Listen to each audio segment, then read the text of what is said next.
What's up sa inyo mga kayams? Ngayon araw nga ay tuturuan natin si Ford kung paano awitin isa na kanta na Pirates in the Caribbean na talaga namang ang ganda rin pakinggan. Kaya nga naisipan ko ituro ito kay Ford para kahit papaano may bago naman siyang kanta.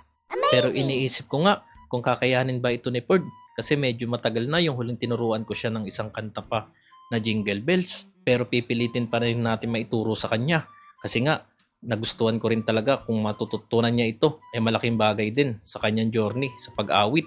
Pero bago yan guys, pupuntahan muna nga natin dito yung 24 Chicken. Dito nga sa may Governors, sa may General Trias, Cavite.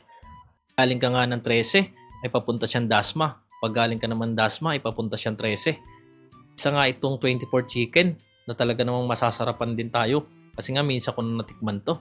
Dahil nga nag long ride, short ride kami, ito nga, nakarating kami dito. Tikman uli itong 24 Chicken. Iba rin talaga itong 24 Chicken guys. Kasi nga, wala siyang buto. Kaya tuloy-tuloy lang yung pagkain.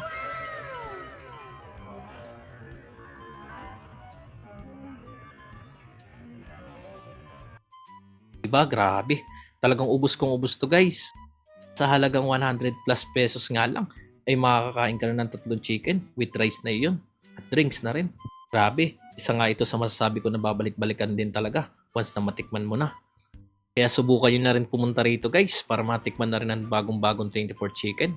After nga natin makauwi guys, syempre, ito na nga yung Pirates in the Caribbean na ituturo natin dito kay Ford. Kung kayang-kaya ni Ford yan. Kasi nga ay matalinong ibon ito at makulit pa.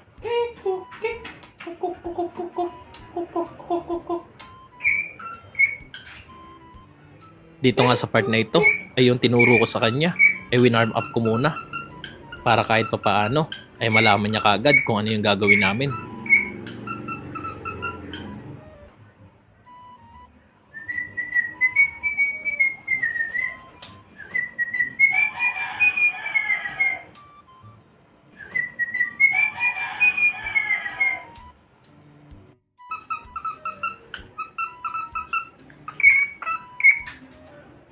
Kaya nga guys, abangan nyo yung mga susunod nating mga vlog kung nagawa nga ba ito ni Ford or hindi. Salamat sa panonood guys. Hanggang sa muli.